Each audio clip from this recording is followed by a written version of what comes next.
अस्सलाम वालेकुम students. Pakistan studies से रिलेटेड एमसीक्यूज़ हम स्टार्ट करते हैं।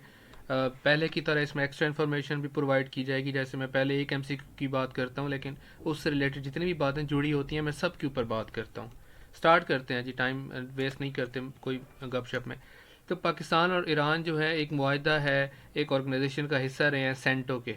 ठीक है, उसमें आपने टाइम पीरियड बताना है कि वो कब तक उसका हिस्सा रहे। तो वो है जी 1979 तक वो हिस्सा रहे थे। अब इसके ऊपर बात कर लेते हैं कि सेंटो है क्या चीज़। सेंटो, ठीक है, इसके ऊपर कुछ पॉइंट्स हम देख लेते हैं।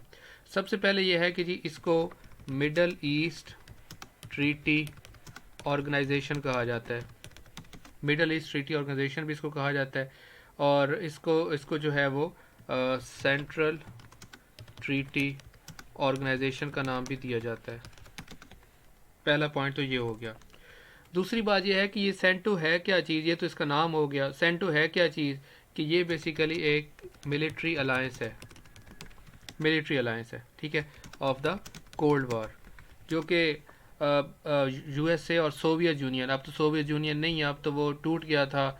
जब उसको ये जो आपके उज़्बेकिस्तान, किर्गिज़स्तान, कज़ाकिस्तान, ये सारे जितने भी हैं कंट्रीज़ हैं, ये सब एक ही थे।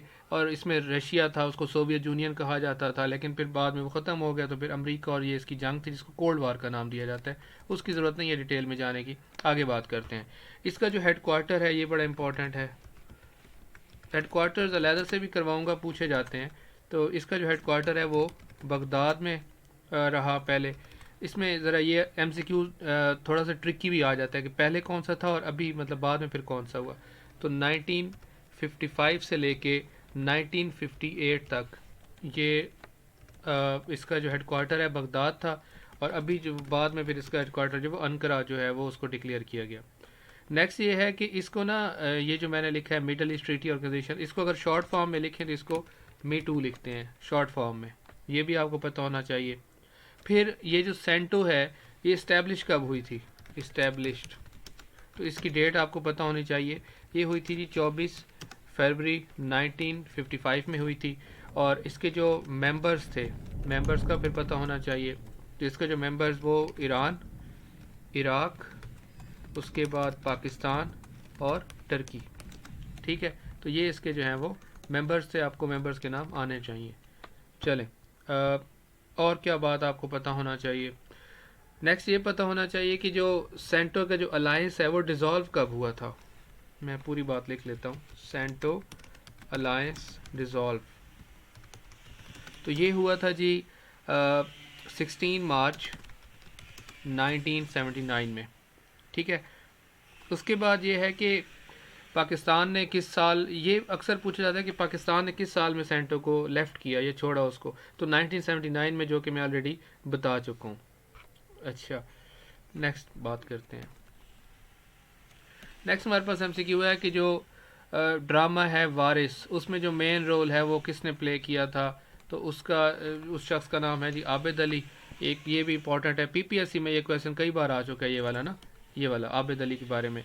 और इसको जो है, जो इसको डायरेक्ट किया था, डायरेक्टेड बाय, ये जो ड्रामा है उसका नाम है नुसरत ठाकुर। ठीक है, और इसके अलावा जो है गजनफर अली, इन्होंने इसको इसके डायरेक्ट किया था। और इसके जो राइटर थे वो थे जी अमजद इस्लाम अमजद। ठीक है, ये इसके राइटर, और ये पीटीवी पे इसको दिखाया गया था। और इसमें बस, इसमें काफ़ी है, इतना ही आपको पता होना चाहिए। नेक्स्ट पे आते हैं।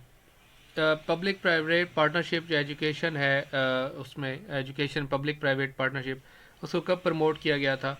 तो एजुकेशन पॉलिसी आई थी। एजुकेशन पॉलिसी के ऊपर क्वेश्चन आया या इस तरह से क्वेश्चन आए तो आपने इसका आंसर यही बताना है कि 1979 में ये आया था। नेक्स्ट है जी, फर्स्ट एजुकेशन कॉन्फ्रेंस जो है उसको चेयर किसने किया था। अब ये इसमें जो नाम है इसका जो आंसर है वो है फजल रहमान। लेकिन ये वाला फजल रहमान नहीं है जो आजकल है, ये पहले की बात हो रही है। कैद आज़म और पीर इलाही बख्श, बाकी लोग भी हैं, लेकिन इसमें इंपॉर्टेंट जो है वो फजल रहमान का नाम है। चलो नेक्स्ट, बाबर जो है इसने रूल किया था इंडिया को। तो ये आ जाता है, इंपॉर्टेंट है क्वेश्चन, ये प्री पार्टीशन में भी आ जाता है। जब 712 से लेके 1857 के दौरान की जो हिस्ट्री है वो आप देखते हैं, तो बाबर ने हिंदुस्तान को 4 साल रूल किया था। ये तो आपको पता होना चाहिए, लेकिन अब ये टाइम पीरियड भी पता होना चाहिए। तो वो है जी 1526 से लेके 1530 तक इसने रूल किया था। ठीक है। और जो बाबर था, he was the first Mughal king to rule India. ठीक है, तो ये पहला था जिसने इंडिया को रूल किया था। आगे चलते हैं। नेक्स्ट हमारे पास है कि जो first prime minister of Pakistan from Bangladesh. मैंने बताया था लास्ट लेक्चर में, जो मैंने कल अपलोड किया उसके ऊपर भी मैंने बात की थी कि जो बांग्लादेश से प्राइम मिनिस्टर आए थे उनके मैंने नाम बताया था। तो जो पहला प्राइम मिनिस्टर था वो था ख्वाजा नाज़मुद्दीन, ख्वाजा नाज़मुद्दीन। ठीक है। और इनकी वैसे आप डेट ऑफ बर्थ भी वैसे पता होनी चाहिए। इनकी डेट ऑफ बर्थ है 19 जुलाई 1894। ठीक है। और ये ढाका में पैदा हुए थे, तो ये आपको पता होना चाहिए। उसके बाद इसमें एक और चीज़ भी आप जहन में रख लो कि इनकी पार्टी कौन सी थी। तो इनकी पार्टी का नाम था all India Muslim league. All India Muslim league इनकी पार्टी थी। ठीक है। उसके बाद नेक्स्ट है जी के who founded the Pakistan times. Pakistan time जो न्यूज़पेपर है, इसको किसने, इसके फाउंडर का नाम आपको पता होना चाहिए, तो वो है मियाँ इफ्तिखारुद्दीन। इसमें मैक्सिमम आपको इतना ही पता होना चाहिए, एक्स्ट्रा मियाँ इफ्तिखारुद्दीन के बारे में कोई नहीं पूछा जाता कि ये क्या, इसके बारे में पता। तो मैं आपको वही चीज़ें बताऊंगा जो आपके लिए इंपॉर्टेंट है, एक्स्ट्रा इन्फॉर्मेशन देने की कोई ज़रूरत नहीं है, और ना ही आपने अपना टाइम वेस्ट करना है। नेक्स्ट है कि लियाकत अली खान को असैसिनेट किया गया था, कत्ल किया गया था, रावलपिंडी में किया गया था। तो इसकी डेट इंपॉर्टेंट है। ये बहुत दफ़ा आ चुका है ये वाला क्वेश्चन। ठीक है। 16 अक्टूबर 1951 में इनको जो है असैसिनेट किया गया था। और इनके बारे में कुछ चीज़ें हम लिख लेते हैं। पहली बात तो ये है कि ये जी आपके फर्स्ट प्राइम मिनिस्टर थे। ठीक है, फर्स्ट प्राइम मिनिस्टर थे। और इनको रावलपिंडी में असैसिनेट किया गया था। उसमें जो तकरीबन अच्छा, ये जो लियाकत बाग है ना, लियाकत बाग, इसका जो पुराना नाम है, इसको कंपनी बाग कहा जाता था। ठीक है, कंपनी बाग कहा जाता था। और इसमें तकरीबन 1 लाख लोग आए हुए थे, जलसा हो रहा था। और इसमें एक पुलिस वाले का नाम बड़ा इंपॉर्टेंट है, उसको कहते उसमें सॉरी, पुलिस वाले कह रहे हैं, जो मर्डरर है उसका नाम इंपॉर्टेंट है। तो उसका है नाम जी सैयद अकबर। ठीक है। सैयद अकबर के बारे में ये है कि इसने ये मर्डर किया था, फिर इसको एकदम से पुलिस ने शूट कर दिया। और मतलब बेसिकली सबूत ही ख़त्म करने थे ना, तो वहाँ पे आपने उसको, जो शूटर था उसको भी ख़त्म कर दिया। तो ये इसके बारे में कहा जाता है कि अफगानिस्तान से इसका लिंक था और वहाँ से ये आया था कत्ल करने। ठीक है। उसके बाद आपको एक और चीज़ इंपॉर्टेंट है जो पता होना चाहिए लियाकत अली ख़ान के बारे में, वो ये है कि इन्होंने यूएस का विज़िट कब किया था। ये बहुत इंपॉर्टेंट है, क्योंकि हमारी ना शुरू से पॉलिसी जो है ना, वो हम ज़्यादातर अमेरिका के साथ अलायंस में रहे हैं। ठीक है। हम जो सोवियत यूनियन, जब बाकी पार्स थी, जिसको हम कम्युनिज़म भी कहते हैं, अमेरिका जो है वो कैपिटलिज्म में आ जाता है। तो उन्होंने अमेरिका का विज़िट किया था, और ये किया था 1951 में। ये बहुत इंपॉर्टेंट है। ठीक है। और उसके बाद फिर इनका कत्ल भी हो गया था 16 अक्टूबर को। नेक्स्ट पे आते हैं, who made Islamabad the capital of Pakistan. तो किसने किया था? अयूब खान ने। अयूब खान ने जो है वो इस्लामाबाद को पाकिस्तान का कैपिटल डिक्लेयर किया गया था। और अब अयूब खान के बारे में कुछ चीज़ें आपको पता होनी चाहिए, इधर लिख लेते हैं।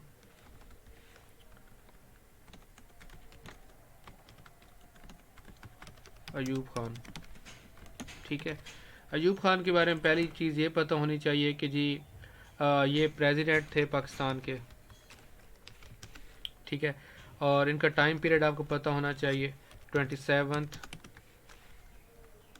अक्टूबर टू 25 मार्च 1969। ठीक है। ये बड़ा इंपॉर्टेंट है, ये 27 अक्टूबर 1958 है, ये आपको पता होना चाहिए। अच्छा, एक और चीज़ इंपॉर्टेंट है कि इस्लामाबाद का जो पुराना नाम था, मतलब इसको कैपिटल डिक्लेयर करने से पहले इसको एक नाम था, पहले का एक नाम था, वो क्या नाम था? तो इस्लामाबाद को पहले राजशाही कहते थे, राजशाही। ठीक है, ये आपको पता होना चाहिए। नेक्स्ट पे आते हैं। When Benazir Bhutto became prime minister of Pakistan for second time. तो बेनज़ीर भुट्टो जो है, ये जो 90 की दहाई है ना, इसमें बेनज़ीर और नवाज शरीफ बार बार आते रहे हैं, प्राइम मिनिस्टर बनते रहे हैं, फिर करप्शन के चार्जेस और इस तरह से जो है पॉलिटिकल इंजीनियरिंग की वजह से फिर इनको हटा दिया जाता था। ठीक है, तो इसमें आपको ये याद होना चाहिए। अच्छा, इसमें ना एक चीज़ और आप याद रख लो कि जो बेनज़ीर भुट्टो है, ठीक है, इसका टाइम पीरियड याद रख लो। ये 11th प्राइम मिनिस्टर के तौर पे भी सर्व कर चुकी हैं, ठीक है, कर चुकी थी, अब तो खैर फौत हो गई हैं, और उसके अलावा 13th प्राइम मिनिस्टर के तौर पे भी। अब इसमें आपको टाइम पीरियड पता होना चाहिए कि जब 11वें नंबर की प्राइम मिनिस्टर बनी थी, तो ये इनका टाइम पीरियड उस टाइम था 1988 से लेके 1990 तक। ठीक है, और जब ये फिर नवाज शरीफ आ गए थे, फिर उसके बाद फिर बेनज़ीर भुट्टो का पीरियड शुरू हो गया था, तो ये हुआ था 1993 से लेकर 1996 तक। फिर आगे नवाज शरीफ की हुकूमत आ गई थी, और वो फिर 1999 में तो फिर मार्शल लॉ हो गया, मुशर्रफ और सारा कुछ, वो उसके ऊपर भी हम बात करेंगे। नेक्स्ट हमारे पास आता है कि जो पहला सेंसस है, सेंसस कहते हैं मरदमशुमारी को। ये बहुत इंपॉर्टेंट क्वेश्चन है, कई बार पूछा जा चुका है, पाकिस्तान में कब हुआ, तो ये है जी इसका आंसर 1951 में। अच्छा, अब सेंसस के बारे में कुछ बात कर लेते हैं। सेंसस सेंसस जो है पहला, दूसरा, तीसरा, ये आपको ज़रा पता होना चाहिए। तो पहला जो सेंसस है वो तो हम देख चुके हैं 1951 में। जो सेकंड सेंसस हुआ था वो 1961 में हुआ। जो थर्ड सेंसस था वो 1972 में हुआ था। जो फोर्थ सेंसस था वो 1981 में हुआ था। ठीक है, देखिए मरदमशुमारी कितनी इंपॉर्टेंट है और हमारे मुल्क में किस तरह से हो रहा है ये सारा कुछ। उसके बाद फिफ्थ सेंसस की बात करें तो ये 1998 में हुआ था। ठीक है, और फिर सिक्स्थ सेंसस की बात करें तो ये 2017 में हुआ है। देखें बहुत काफ़ी अरसे बाद हुआ, ये बहुत ज़्यादा इसमें जो है टाइम गुजर गया, तो ये आपको पता होना चाहिए। ठीक है, अच्छा, फिर फर्स्ट सेंसस के बारे में कुछ और चीज़ें भी आपको पता होनी चाहिए, यहीं पे लिख लेते हैं। पहले मैंने आपको बताया ना कि एक ईस्ट पाकिस्तान हम कहते थे, और दूसरा हमारे पास वेस्ट पाकिस्तान था। ठीक है, शॉर्ट फॉर्म में लिख लेते हैं। तो ईस्ट पाकिस्तान की जो आबादी थी 1951 के सेंसस के मुताबिक या मरदमशुमारी के मुताबिक वो थी 42 मिलियन। ठीक है, और जो वेस्ट पाकिस्तान है इसकी जो आबादी थी, जो पॉपुलेशन थी, वो थी 33.7 मिलियन। ठीक है, तो ये आपने याद रखना है इस चीज़ को, क्योंकि ये बहुत इंपॉर्टेंट है। क्वेश्चन जिस तरह से भी आए, वो पहली मरदमशुमारी पूछे, वो आखिरी पूछे, वो आपसे आबादी का पूछ ले, जो भी है, कितनी मरदमशुमारियाँ हो चुकी हैं, तो ये 4-5 तरह से आपको इसका आंसर पता होना चाहिए। आगे चलते हैं। नेक्स्ट क्वेश्चन है कि how many time Pakistan hosted world environment day. तो कितनी दफ़ा इन्होंने जो आलमी यौम माहौलियात एक सेलिब्रेट किया जाता है पाकिस्तान, उसको कितनी दफ़ा होस्ट किया है, तो एक दफ़ा ही किया है पाकिस्तान ने। ठीक है, अब वर्ल्ड इन्वायरमेंट डे के ऊपर थोड़ी सी चीज़ें हम देख लेते हैं। वर्ल्ड इन्वायरमेंट डे, इसके बारे में आपको कुछ पता होना चाहिए। देखें, पहली चीज़ तो ये है कि वर्ल्ड इन्वायरमेंट डे जो फर्स्ट टाइम ऑब्ज़र्व किया गया था, फर्स्ट ऑब्ज़र्व इस तरह लिख लेते हैं, वो किया गया था 1974 में, 1974 में, और ये यूएसए में किया गया था। ठीक है, यूएसए में। उसके बाद ये है कि 1974 के बाद हर साल 5 जून को ये सेलिब्रेट किया जाता रहा। ठीक है, उसके बाद आपको ये पता होना चाहिए कि वर्ल्ड इन्वायरमेंट डे को एक और नाम भी दिया जाता है, उसे बोलते हैं इको डे। इको डे, साथ साथ आप होप्स हो या तो स्क्रीनशॉट ले रहे होगे या लिख रहे होगे, जिस तरह भी आपको ठीक लगता है उस तरह से आप कर लो। ठीक है, अच्छा, अब एक और चीज़ बड़ी इंपॉर्टेंट है कि जो वर्ल्ड इन्वायरमेंट डे है इसका थीम क्या है। 2021 का जो थीम है, ये वही इंपॉर्टेंट क्वेश्चन है जो अक्सर पूछे जा चुके हैं। तो इसका थीम है ecosystem restoration. Ecosystem restoration इसे कहा जाता है, और पाकिस्तान में एक ही दफ़ा इसको जो है पाकिस्तान ने होस्ट किया। आगे चलते हैं।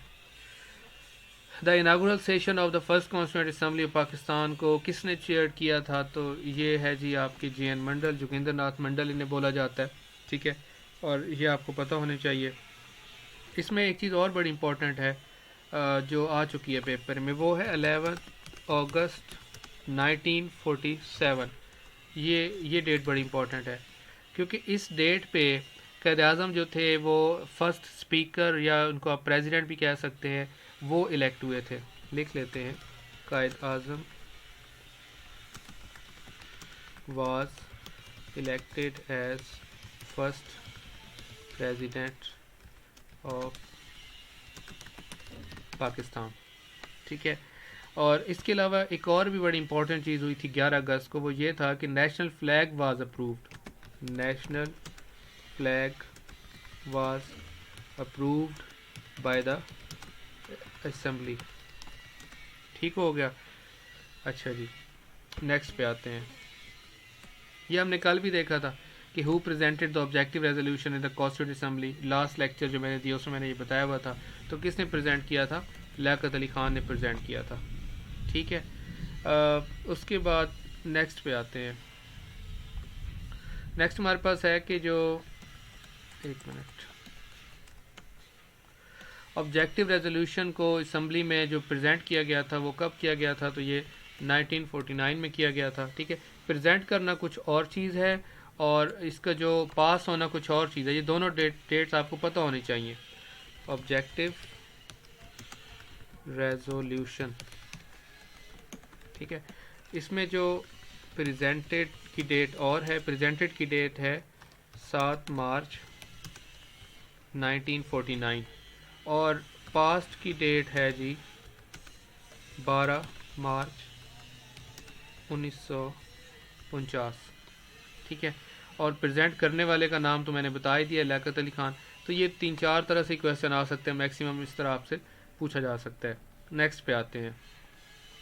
Which Pakistani scientist was awarded Nobel prize for physics in 1979। तो ये नाम आप में से अक्सर को शायद पता भी हो। डॉक्टर अब्दुल सलाम जो है इनको ये अवार्ड दिया गया था और 1979 में दिया था। ठीक है, इनका जो काम है वो पूछा जा सकता है कि इनकी कंट्रीब्यूशन क्या थी। तो इनकी contribution contribution to the electroweak unification theory, इससे रिलेटेड उन्होंने काम किया हुआ था और इसके ऊपर जो है इनको अवार्ड दिया गया था। आगे चलते हैं। नेक्स्ट हमारे पास आता है पाकिस्तान का जो स्टैंडर्ड टाइम है वो GMT से कितना आगे है? तो ये है जी 5 घंटे। ठीक है, और पाकिस्तान का स्टैंडर्ड टाइम जो है ये किसने सजेस्ट किया था? Pakistan standard time was suggested by, तो ये आपको नाम पता होना चाहिए, प्रोफेसर मोहम्मद अनवर ने किया था और ये किया था 1951 में। ठीक है, और GMT से बनता क्या है ये भी पूछा जाता है अक्सर। तो इससे बनता है ग्रीनविच मीन टाइम। ठीक है, और बेसिकली ये जो ग्रीनविच मीन टाइम है it is the standard time of UK। ठीक है, ये आपको पता होना चाहिए। तो क्या है जी कि पाकिस्तान का जो स्टैंडर्ड टाइम है वो कितने घंटे आगे है? जो GMT है वो है 5 घंटे उससे आगे है। ये सजेस्ट किया था पाकिस्तान के जो स्टैंडर्ड टाइम को वो प्रोफेसर मोहम्मद अनवर ने किया था 1951 में। और GMT स्टैंड फॉर वर्ड, तो ग्रीनविच मीन टाइम, और ये स्टैंडर्ड टाइम है UK का। आगे चलते हैं। In which year national anthem approved? तो ये भी बड़ा इंपॉर्टेंट क्वेश्चन है। तो ये हुआ था जी अगस्त 1954 में हुआ था। और इसको रेडियो पाकिस्तान पे कब ब्रॉडकास्ट किया गया था? ये पूरा ही लिख लेते हैं। इट वाज अच्छा, ब्रॉडकास्ट की ब्रॉडकास्ट ही होती है सेकंड और थर्ड फॉर्म, ब्रॉडकास्टेड नहीं होती। ठीक है, तो मैंने ये थर्ड फॉर्म उसमें ही लिखा है, पास्ट में लिखा है। तो ब्रॉडकास्ट ही कब हुई थी? ये जो नेशनल एंथम है रेडियो पाकिस्तान, तो इसकी डेट आपको पता होना चाहिए 13 अगस्त 1954। ठीक है, ये ब्रॉडकास्ट हुआ था। और गवर्नमेंट ने इसको अप्रूव कब किया था नेशनल एंथम को? गवर्नमेंट अप्रूव्स, तो ये है जी 16 अगस्त 1954। ठीक है, ये आपको पता होना चाहिए। आगे चलते हैं। नेक्स्ट है कि in the year 2002 membership of senate was increase from, तो सेनेट की जो मेंबरशिप है वो 87 थी पहले, उसके बाद ये 100 कर दी गई थी। थोड़ा सा सेनेट के बारे में बात कर लेते हैं। सेनेट क्या होती है और इसके बारे में इंफॉर्मेशन आपको पता होना चाहिए। सेनेट में ये है कि सबसे पहले तो ये है कि इसको अपर हाउस कहते हैं, अपर हाउस ऑफ पाकिस्तान। ठीक है, उसके बाद इसको मतलब उर्दू में आप ईवान बाला भी कहते हो। इसकी फॉर्मेशन का पता होना चाहिए, तो इसकी फॉर्मेशन हुई थी 1973 में। और इसके जो, क्योंकि ये जो मैं कह रहा हूँ मेंबर्स बढ़ा दिए गए, तो पहले आपको ये पता होना चाहिए कि ओरिजिनल मेंबर्स कितने थे। ओरिजिनल मेंबर्स तो वो थे जी 45। और अब 1977 की अगर हम बात करें तो ये 45 से बढ़ा के कितने हो गए, इन्होंने कितने कर दिए थे, 63 कर दिए थे। ठीक है। और फिर 1985 की अगर हम बात करें तो इसमें जो मेंबर्स की तादाद है वो 87 हो गई थी सेनेट के मेंबर्स की। फिर 2002 की बात करें तो इसमें इसके मेंबर्स की तादाद बढ़ा के 100 कर दी गई। ठीक है। एक और इम्पॉर्टेंट, सेनेट के ऊपर बड़े क्वेश्चन आते हैं। नेक्स्ट है कि फर्स्ट हिंदू वुमेन सेनेटर, इनका नाम आपको पता होना चाहिए। तो ये है जी कृष्णा कुमारी, कृष्णा कुमारी। ठीक है। उसके बाद ये है कि जो सेनेट के मेंबर्स की जो रिटायरमेंट है, सेनेट के मेंबर्स की रिटायरमेंट ये किस तरह से होती है। बेसिकली मेंबर्स की जो टर्म है ना, पहले मेंबर्स की टर्म भी मैं आपको बता देता हूँ।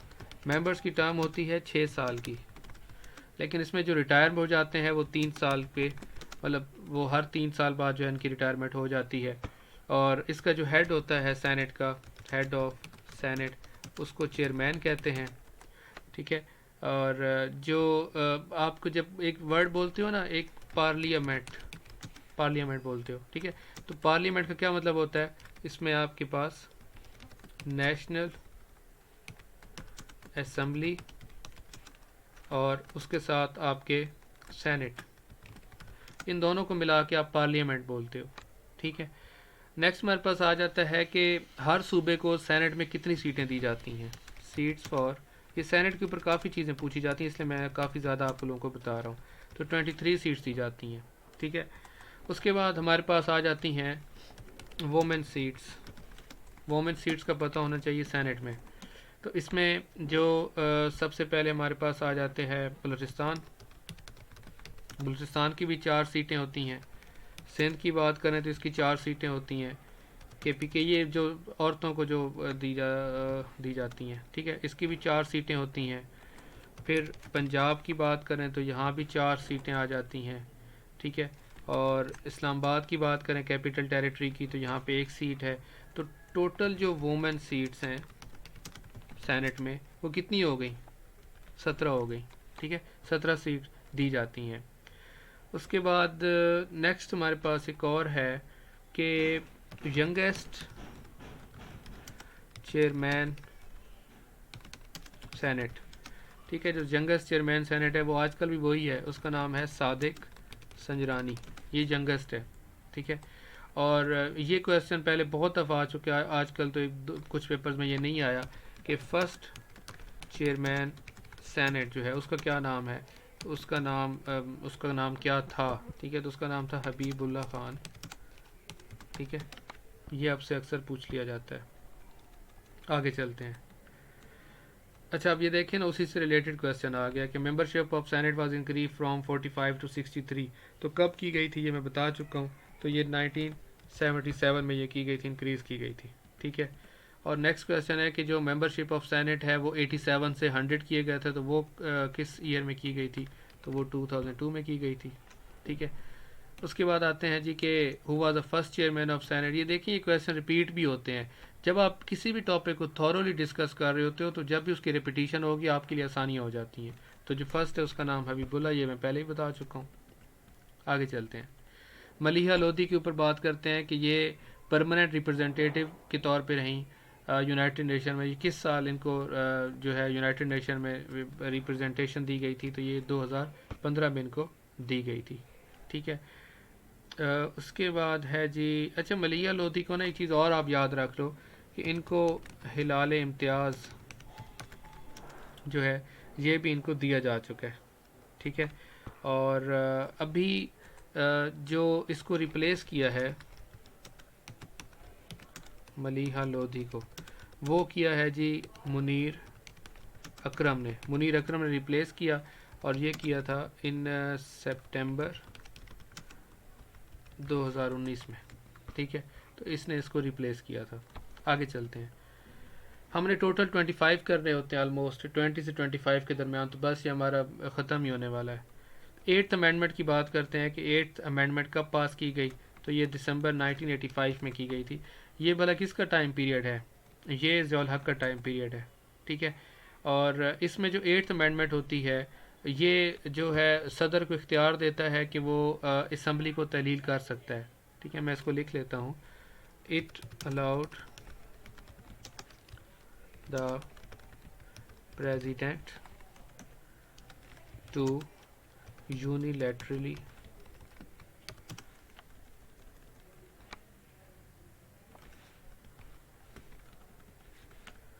dissolve the नेशनल असम्बली, ठीक है। वो ये एक तरह से जिस तरह आजकल है ना कि वो डिज़ोल्व तो नहीं कर सकते, लेकिन किसी और तरीके से फिर पॉलिटिकल इंजीनियरिंग स्टार्ट हो जाती है। तो पहले यह था कि वो असम्बली को डिज़ोल्व भी कर सकता था सदर, और सदर के पास काफ़ी ज़्यादा इख्तियारात थे। इसीलिए ना जब ये मुशर्रफ आया तो वो भी काफ़ी पावरफुल था। उसके बाद ये जो आसिफ जरदारी जब पावर में आया था, तो इसने सदारत को उहदा लिया था, वज़ीर आज़म नहीं बना था, क्योंकि सदर बहुत पावरफुल होता था। वो तो फिर बाद में अमेंडमेंट हुई और वो एट्थ अमेंडमेंट जो है वो बाद में ख़त्म हो गई थी। तो ये जो है 30 दिसंबर, इसकी डेट पूरी आप लिख, इसको पता होना चाहिए, 30 दिसंबर 1985 में जो है ये इसको पास किया गया था, ठीक है जी स्टूडेंट्स। तो यहाँ पे हम इसको एंड करते हैं। तो आई होप कि आपको समझ भी आया होगा। आपने नोट डाउन किया, स्क्रीनशॉट ले लो, जिस तरह आपको ठीक लगते है उस तरह से आप कर सकते हो। इसको याद करें, और ये आपके सारे ही पेपर्स के लिए इंपॉर्टेंट है। ये कुछ टिपिकल मैं नहीं पढ़ा रहा कि सिर्फ FIA के लिए या PPSC के लिए है, इवन CSS PMS सब के लिए इंपॉर्टेंट है। और अभी मेरे जो लेक्चर्स चल रहे हैं ज़्यादा वो जनरल नॉलेज पाकिस्तान स्टडी के ऊपर मैं ज़्यादा दे रहा हूँ, और उसके बाद इंग्लिश है, क्योंकि आपके ये तकरीबन 40 नंबर हैं जो FPSC के हैं। 20 नंबर इंग्लिश के होते हैं और 20 नंबर इसमें आपके पाकिस्तान स्टडी के होते हैं। बाकी मैं चीज़ें भी इंशाल्लाह करवाऊँगा, करंट अफेयर भी है, इस्लामियात भी है, तो साथ साथ सारी चीज़ें लेके चलनी है, ठीक है। चले, थैंक यू सो मच।